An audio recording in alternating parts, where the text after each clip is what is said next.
When Lieutenant General Veronica Hayes returned home from an intense NATO summit, she expected a quiet drive through the Virginia chill, not steel cuffs, public humiliation, and the hollow stares of officers too certain in their disbelief that a black woman could command power. She wasn't in uniform that day. No rank, no ribbons, no markers of authority. Just black slacks, a long charcoal coat, brushing the wind, and soft leather gloves clutched in one hand. Quiet. Intentionally so. Her presence didn't rely on medals. After 32 years in uniform, her authority echoed in her stride, in her gaze. Not in cloth or metal dot, the Frankfurt flight touched down ahead of schedule. It was early evening. The March air sharp and dry as Veronica crossed Dallas International's customs and mission mode. No media, no public duties, just 5 days of hard diplomacy behind closed NATO doors. The kind where maps are redrawn, and lives rerouted without a single headline. Her aide, Major Darnell Bishop, walked beside her. 38 tall, former field artillery, now her logistical right hand. Loyal, steady, a man she once told, only half joking, that she wished she could replicate across every command. They exited to the bottom level of the terminal, taking the slow escalator into the parking structure's shadows. A black sedan was scheduled to take her home to Bethesda. She lived alone. Now, children grown, husband gone, a decade. The cold garage air pressed against her face as she stepped out, scanning for her ride. No car yet. She stood still beside a thick concrete pillar, checking her phone. Darnell scanned the lanes. The garage echoed with suitcase wheels, distant beeps, and the low hum of a maintenance cart. Then movement. 3 figures approached from the left. No uniforms, no visible badges. But their steps were sharp, clipped, purposeful. 2 men. 1 woman, the first, a stocky man in a brown jacket, stepped forward. "Ma'am," he barked, "keep your hands where we can see them." Veronica blinked. "Excuse me." The woman, one hand resting near a holstered weapon, added, "You fit the description of a suspect tied to a security concern. I need to see ID." Veronica's voice didn't waver. "You're mistaken. You can provide ID after we contain the situation," the second man said flatly. "Please don't escalate this." Darnell stepped forward. "She's a lieutenant general in the United States Army," he said firmly. "You need to stop right now." The man's hand twitched near his belt. "Back off, sir. You're interfering." Veronica took a half step back. Not from fear, but control. Slowly, she reached into her coat. "This is a government device. I need to place a secure call." "No," the woman snapped. "Put it on the ground. Now." "You don't understand," Veronica said. "We said now." The first man shouted, lunging forward and seizing her wrist. Darnell moved instinctively, but the second officer shoved him hard. "Back up. You're making a mistake," Veronica said, voice calm and cold. "I am Lieutenant General Veronica Hayes. You are detaining a federal officer." The names meant nothing, or they chose not to care. The woman gripped her other arm, forcing her hands behind her back. No resistance, no shouting, only silence, and cold steel. Darnell called out first her name, then his, hoping someone would listen. No one did. The cuffs snapped tight. She didn't plead. She didn't explain. But in that moment, something shifted in her eyes, not fear. Something deeper, heavier. This was a woman who'd commanded divisions, executed live battlefield rescues, led intelligence operations, and stood in the White House's most secure room. And now, she stood chained. In a concrete garage, surrounded by strangers blind to who she was. Her phone hit the ground with a crack. The black sedan rolled into view. The driver stepped out, confused. Darnell shouted, waving him over. But the officers barked at the man to stay back. Veronica said nothing. She didn't have to. Time had already started counting down, and they had no idea what kind of fire they'd just touched. Sergeant Blake Cormier pressed down harder on Veronica's cuffed arms. She wasn't complying. She reached for something. Darnell's voice cut sharp. That was her phone. "You just assaulted a decorated general?" Officer Devin Marlowe, younger and thinner than the others, looked uncertain. "Maybe we should. She fits the damn description," Cormier snapped. "We'll confirm later." Lieutenant Andrea Tisley, the woman in the group, said little. Instead, she began scribbling in a weathered notepad. Her eyes flicked between Veronica and the page, cataloging her like inventory, not like a human being. Veronica's fingers had gone numb. She didn't curse, didn't flinch. Her silence said everything. Then, with chilling clarity, she turned to Cormier. "I'm giving you one chance to handle this correctly. I am a flag officer. If you allow me access to that phone, my office will confirm this in 60 seconds. Cormier laughed. "You people, always got a story." Darnell went pale. "What did you just say?" he demanded. Tisley raised her head, cautious. Darnell held up both hands. "I'm her aide, Major Darnell Bishop. You're about to ruin your careers, and I'm trying to stop it." Cormier shoved him back. Veronica didn't move, but her voice dropped. Lower. "That phone has classified clearance. It's tracked. If I don't check in, national protocols trigger." "Good," Marlowe said quietly. "Then we'll know if it's true." Veronica looked at him, calm as a frozen lake. "You really want that?" Instead of responding, Cormier picked up her phone and slipped it into his jacket. Chain of custody, he smirked. Still, no rights had been read, no explanations. A woman in a business coat, handcuffed in public, a black man beside her trying to explain, no one listening. Their driver, now standing outside the car, tried again to ask what was happening. Get back in the vehicle, Cormier barked. He obeyed. Veronica turned to Darnell, and in a voice no one else understood, said, Protocol Echo. He paused. You sure? She nodded once. That was enough. Darnell pivoted and moved quickly toward the elevator. No more shouting, just cold execution. He retrieved a secure backup device from inside his jacket. Veronica had taught him well. Assume no one will do the right thing, so prepare for when they won't. Inside the lift, Darnell punched in his clearance and called a direct Pentagon line. It took 20 seconds to confirm the identity and disappearance of General Hayes. As the operator gave final confirmation, a system-wide protocol activated. Veronica hadn't been missing longer than 6 minutes. Outside, the three officers still had no idea what was unfolding. Cormier leaned casually against the pillar, radioing in. Female, mid-50s, civilian clothing, non-compliant, no ID, detained without resistance, awaiting transport. No weapons, added tightly. Claims to be a 3-star. Marlowe, mumbled. Cormier snorted. Yeah, and I'm the Secretary of Defense. Then their radios cracked with sudden command. Task 420, halt activity. Do not move your detainee. Confirmation in progress. Marlowe glanced up. What was that? Cormier's grin faltered. Within half a minute, 2 unmarked military sedans pulled into the garage entrance, not black SUVs. These were a Department of Defense issue. Reinforcements had arrived. A single uniformed officer stepped into the garage, flanked closely by a civilian woman in a fitted gray coat. A leather briefcase in one hand and an ID badge already held in the other. She didn't hurry, didn't demand attention. She simply walked forward with the cold authority of someone who didn't need to raise their voice to control a room. Her face was unreadable, carved in quiet frost. Who's in charge here? She asked. Her tone clipped and controlled. Sergeant Blake. Cormier took a half step forward, puffing up defensively. Sergeant Blake Cormier, Joint Enforcement Task, he began. But the woman didn't look at him. You've detained Lieutenant General Veronica Hayes. The uniformed officer cut in, voice sharp. This is now a review of unlawful detention, failure to verify identity, and obstructing federal chain of command. Place the seized device on the ground immediately. For the first time, Cormier seemed uncertain. He turned slowly toward Veronica, who still stood motionless in cuffs. Her eyes didn't blink, but the damage had already embedded itself far deeper than he could comprehend. He hesitated, one hand twitching near his belt, unsure whether to reach for his walkie or unclip his own holster. Marlowe fidgeted beside him, shifting from foot to foot like a child waiting for punishment. Finally, with stiff fingers, he reached into his jacket and retrieved the confiscated phone. She said it was government issued, he muttered, holding it up. Encrypted and now compromised. The woman replied coolly. You had zero authority to seize that device. Cormier scoffed. We had a bolo medium-built woman. Black coat, dark pants, possible courier contact. Veronica finally exhaled, her voice low but cutting. You didn't even check the timestamp, did you? The woman in gray turned to her. General Hayes, Echo 6 has been fully initiated per Major. Bishop's contact. Command has visibility. Are you physically harmed?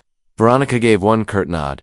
No injuries. The civilian nodded. We'll handle the rest. Darnell reappeared, stepping briskly into the unfolding scene. Tisley and Marlowe instinctively backed away, their authority visibly draining from their shoulders. Even Cormier, who had been barking orders minutes earlier, now looked visibly diminished, as though something much larger than his badge had entered the room. The woman in gray raised her voice, addressing the entire team. Effective immediately. All 3 of you are relieved of authority at this location. You are to remain on site. No contact with your unit, no access to your personal phones. A federal review team is en route.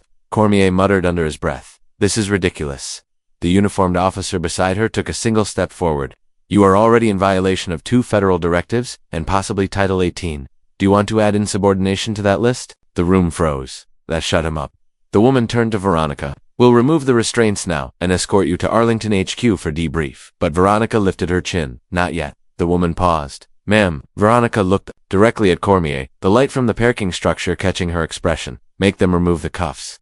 On camera, let their body cams capture it all. Their hands, their choice. It wasn't about revenge. It was about record, truth. Start to finish. Cormier looked like he wanted to protest, but the weight of the small red light on his own vest now felt heavier than his badge. He stepped forward, eyes down, and silently unclipped the cuffs. Veronica's arms dropped. She didn't wince, didn't rub her wrists. She just stood upright, calm. Then, without a glance back, she walked slowly to the waiting sedan, the same one that had been idling the entire time. The woman in gray followed closely behind. Inside the car, The silence was thick. Darnell sat in the front seat, his hands resting on his knees. No one spoke until the city skyline began to fade behind them. Echo 6, Veronica asked finally. Activated within 90 seconds, he confirmed. They flagged your silence the minute you didn't check in. Wheels down. Veronica stared out the window. Then the system works. A pause. But they still got that far, Darnell said quietly. She didn't answer. She didn't need to. At Arlington HQ, Veronica was escorted through a private entrance, away from press or cameras. Inside, General Thomas Kincaid waited in rolled sleeves and a loosened tie, pacing beside the doorway. Whatever meeting he had left, it hadn't mattered. Ronnie, he said, stepping forward. You okay? I'm fine. He didn't ask again. The secretary's been briefed. White House wants a full transcript by morning. Veronica nodded. Make it accurate. No edits. We're drafting a preliminary statement, Kincaid said. But if you want to stay quiet, we'll support it. She looked at him. No. If this leaks, I don't want the story told without me. He sighed, rubbing his forehead. You're sure? I don't want a headline. I want my words word for word, only if necessary. You know it'll leak anyway. Then let them hear me, not spin me. In another room, the internal investigation had already begun. Legal officers had reviewed unedited body cam footage. A legal analyst noted Miranda rights had never been read. Another flagged the unauthorized seizure of a federal device, one connected to secure communications across multiple agencies. In less than 2 hours, every decision made by Cormier's unit was being measured against federal code. Veronica sat alone in a quiet room with a cup of hot water and lemon. The only thing she asked for, her coat rested neatly over the chair. Beside her, a blank notepad sat untouched.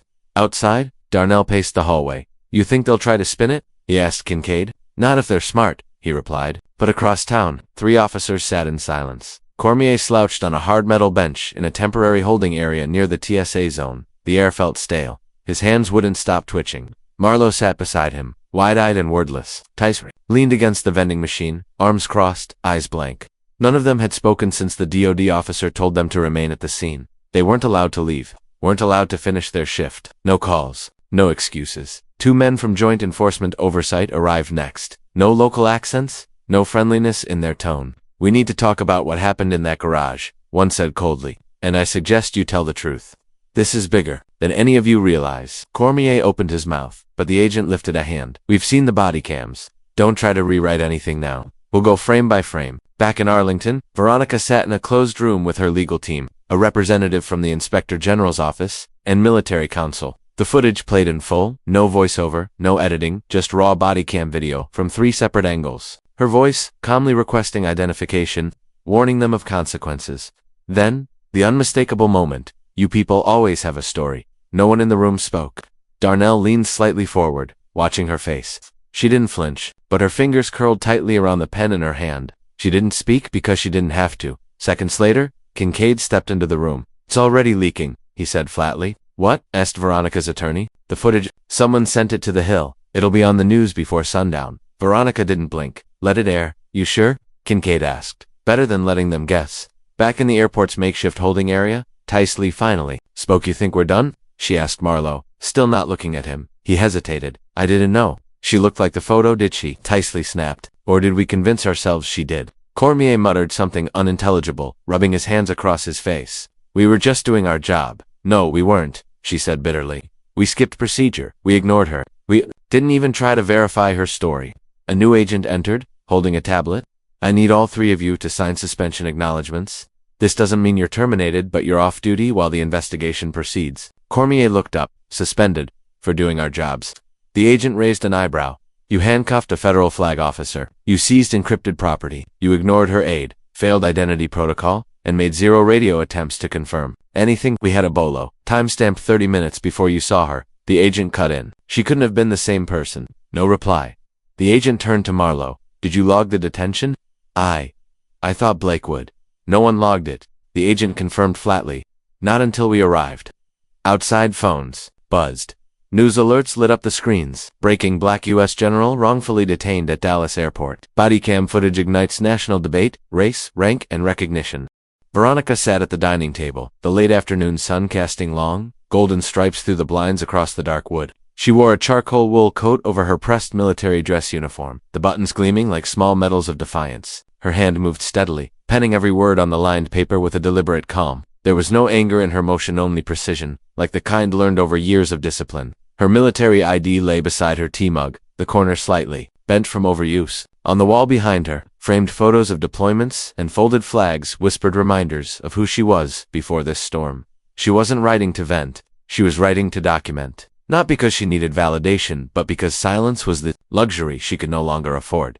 Across town, the headlines had already begun shifting. Lieutenant Colonel Hayes files official complaint, read one. Another speculated, military justice system faces public scrutiny after viral incident. But none of those words held the weight of what was to come. For Veronica, the letter was only the first domino. Days later, when she arrived at the military tribunal, it wasn't with defiance, it was with resolve. The courtyard outside the hearing hall had a quiet tension. Some soldiers stood rigidly, eyes averted. A few civilians held signs, no rank for racism, we salute her, not silence. Cameras were banned inside, but they didn't need footage. The air itself felt like it had been rewound to a century earlier when truth had to fight for its own echo. Inside, she sat down in the front row, her posture perfect. Not performative, just practiced. Her legal counsel whispered something, but she didn't respond. Her focus was laser tight. Across the room, Lt. Tisley looked stiff, jaw clenched, like a machine bracing for failure. SGT Cormier tried not to meet Veronica's eyes.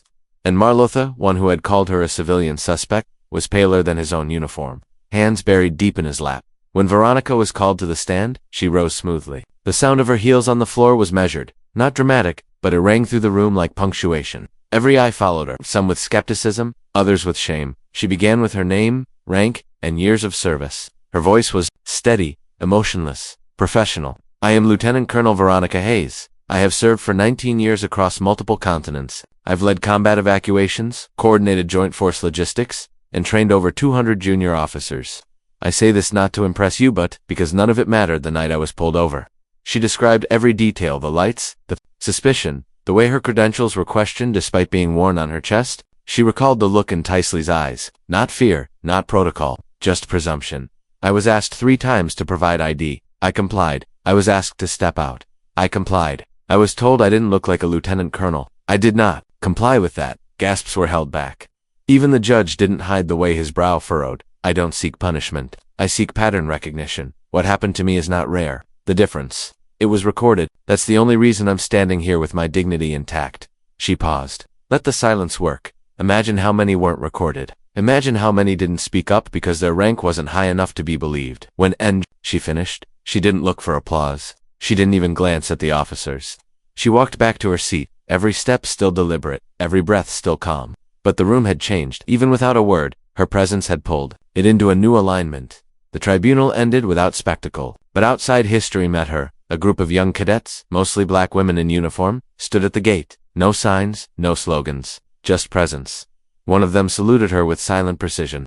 Veronica nodded back, no words needed. The camera snapped. Photos, trying to catch something invisible. The moment one woman's quiet dignity became a storm of reckoning. Veronica sat at her desk, the room quiet except for the soft hum of the ceiling fan and the rustle of printed headlines. Article after article lay neatly arranged, not for ego but for preparation. She wasn't reading to relive the chaos of Dallas. She was reading to understand how the system would respond to it. The stories would fade, she knew, but the testimony, that would stay. A knock came soft, deliberate. Her aide entered with a nod. They're drafting hearing notices, he said quietly. Multiple committees. It's moving fast. He didn't need to say more. She was already dressed for it. The Capitol hearing chamber wasn't loud. It didn't need to be. The cold, polished room held its own kind of pressure, silent and steady. Veronica entered in full dress uniform, her stars glinting beneath the overhead lights. No makeup, no earrings, just the ribbons, bars, and brass she'd earned in 3 decades of service. She sat at the center table, shoulders back, spine unbent. Across from her sat 12 members of Congress. They represented different districts, ideologies, intentions, but all of them had been briefed. Some had read her official statement, others had read only the headlines, walking in with conclusions already fixed. Still, the room didn't shift until she opened her mouth. My name is Lieutenant General Veronica Hayes, she said, voice calm, unwavering. I've served in the United States Army for 32 years. I've commanded brigades, overseen cyber defense strategy, and stood in rooms where security decisions shaped entire regions. She paused, and I was handcuffed in a parking garage because I looked suspicious. A ripple moved through the room, too small to be called a reaction, too large to ignore. She continued. They didn't ask for identification. They didn't verify the alert. They didn't listen. They saw a woman standing alone, and decided she didn't fit the description of someone worth respecting. Representative Drummond, a congresswoman from Oregon, leaned forward. Do you believe race was a factor in your detention? Veronica didn't blink. I believe they saw a black woman with command in her voice and made a decision before she even said her name. Another question followed, this time from Representative Glassman. Some are saying the officers were acting on incomplete information. Under pressure, how do you respond? If it were about incomplete information, she said plainly, they would have let go when I provided complete identification. They didn't, because it wasn't about the facts. It was about what they refused to accept. She let the silence settle, then added, more softly, this isn't about bitterness. This is about clarity, because the next woman in that garage might not have a secure line to the Pentagon or a rink to fall back on. And she deserves protection just the same. Her voice never rose. That was the difference. Her restraint wasn't weakness. It was power made deliberate. Later, clips from the hearing ran everywhere. Headlines shifted again. Hayes confronts assumptions on national stage. General's calm testimony unravels task force tactics. They decided who I couldn't be. At Arlington HQ, Darnell Bishop watched the broadcast from a side office. He didn't need a transcript, he'd heard her speak like that before.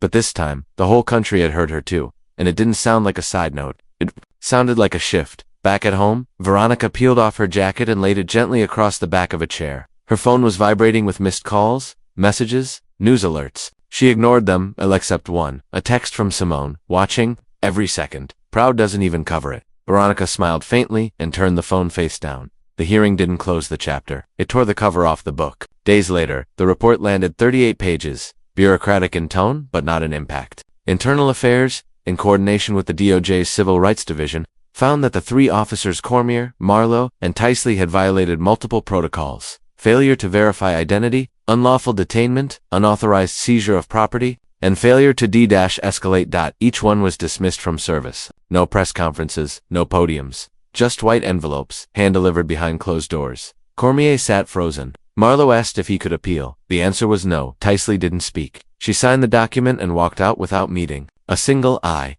The public response was immediate and loud. Some unions pushed back, others distanced themselves, releasing statements of accountability. But the most powerful voice was the one that said, it's about time. Veronica didn't celebrate. She read the email quietly, then went back to reviewing a Pacific Fleet logistics update. When Darnell passed by with coffee and saw the decision on her screen, he paused. That's it. She nodded. They made a decision. You satisfied? I didn't want satisfaction, she replied. I wanted record. And it was a record that left ripples. The Joint Enforcement Task Force was paused indefinitely. Civilian oversight boards were expanded. One department even launched a pilot rule. Within 12 hours of any civilian detention without visible threat, a third-party legal team must review the incident. Some called it symbolic. Some called it late, but in rooms where silence once ruled, people finally spoke the truth. She wasn't just a case. One officer admitted anonymously. She was a mirror, and we didn't like what we saw. 2 weeks later, Veronica stood behind a podium at the U.S. Army Command and General Staff College. No slogans, no anger, just truth. Respect is not a reflex, she said. It's a choice. And if we only offer it when a uniform demands it, we've already lost the battle. She didn't speak long. She didn't need to. The silence that followed said enough. Back in D.C., 2 of the dismissed officers hired attorneys. Whispers of lawsuits began, but public opinion held its ground. This wasn't revenge. It was a correction. The mayor, silent until now, held a press conference with law enforcement leaders. We can't train judgment out of someone, he said, but we can demand consequences when that judgment breaks trust. At a local high school, a student raised a hand during homeroom. Could that really happen to anyone? The teacher didn't answer right away, because the answer wasn't easy, but it was real. And across living rooms, squad rooms, and boardrooms, something had shifted. Veronica never wanted to be a symbol, but now, she wasn't speaking alone, and the country had stopped pretending it couldn't hear. When the footage reached the public, something shifted. What people saw wasn't just one moment of injustice, it was a pattern too many had lived through, too often in silence. And suddenly, that silence started breaking. The letters came first, dozens, then hundreds, eventually, thousands, some typed, many handwritten, a few had tear stains that smudged the ink. They came from teachers, veterans, nurses, small business owners, even retired judges. Most had never met her, but all of them knew exactly what it felt like to be doubted on sight. One came from an Air Force tech sergeant in Arizona. Ma'am, I saluted generals for 22 years. When I saw that footage, my stomach turned. Not just because of what happened to you, but because I know, if it had been me, I wouldn't have even gotten the chance to speak. You held your ground with more discipline than most of us could. Dream of another was from a teenager in Michigan. My mom showed me your story. You made me believe maybe I don't have to change who I am to be strong. I just have to stay calm, smart, and steady. Thank you. Veronica read each one, slowly, not for validation, but because every word was a reminder of how wide the impact had spread on social media. The outrage began to evolve. What started as anger deepened into reflection. People shared their own stories, being mistaken, misjudged, dismissed. One thread on X gathered over 12,000 voices, each recounting the moment someone looked at them and decided they weren't enough. Airports, grocery stores, school halls, even courtrooms. A quiet wave of understanding rose, not pity, but recognition. Inside, law enforcement. The conversation didn't fade either. In Sacramento, a training coordinator named Captain Jeremy Soto posted a video after watching the hearing. That garage footage didn't show a mistake. It showed a mindset, a dangerous one. If we're teaching officers to act before they observe, then we're failing them and the people they swore to protect. The clip went viral. Soon after, police departments in San Diego, Pittsburgh, and Colorado Springs rewrote parts of their academy curriculum, not with lectures, but with live, scenario-based training. Less theory, more real. Veronica's video became a case study at a criminal justice symposium in Boston. One professor called it the Hayes effect, when power stands in plain view but is rejected simply because it doesn't wear the form someone expects. Veronica didn't attend the conference. She didn't need to. The change had started. To move on its own? Of course. Not every voice was thoughtful. In darker corners of the internet, false claims swirled. Some said the footage was staged. Others accused her of using the incident for politics. A few asked why she hadn't just shown her ID immediately, ignoring the fact that she had tried, repeatedly. She expected it, because when you challenge someone's perception of the world, some will do anything to convince themselves you didn't. Still, for every angry post, there were a dozen thoughtful ones. Her daughter Simone posted a photo of Veronica in uniform. The caption was simple. They saw a woman in a coat. I see a woman who built an empire on precision and principle. Their mistake was thinking she needed to raise her voice to prove it. Over 1 million shares followed. Barbershops, classrooms, subway platforms, people kept talking. Unlike most viral stories, this one didn't burn out in a week. Even late-night shows brought it up, not for laughs, but as a kind of reckoning. One comedian said, imagine cuffing someone who could, probably authorize a drone strike, and thinking you're the one in charge. The audience laughed, but it wasn't joyful, it was nervous. The kind of laugh that comes before someone starts thinking. Veronica kept going. She led briefings, sat in high-security meetings, mentored young officers. Her life didn't pause. But now, the people around her saw her differently, not because she had changed, but because they finally recognized what had been there all along. Still, she had one more thing to do, and it wasn't for the Pentagon, or a headline. It was for her. Late spring, no cameras, no flag pins. Veronica walked into the same garage. Jeans, a soft blue shirt, and walking shoes. Just another woman, returning to the place where everything changed. It looked the same. Same cracked concrete, same faint yellow lines, same echo of wheels, and car doors and silence. The pillar she had leaned on was still there with black scuff marks near its base.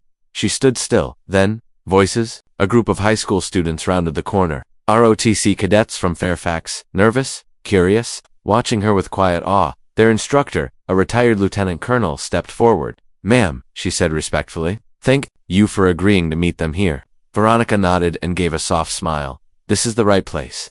The students formed a loose circle. One girl clutched a notebook. A boy in the back shifted in stiff shoes that hadn't broken in yet. Veronica sat casually on the low ledge by the pillar. Before anything else, she said, don't be afraid to speak calmly when the world expects you to shout. Sometimes, composure carries more power than volume. A student raised his hand. General Hayes, how did you stay so calm that day?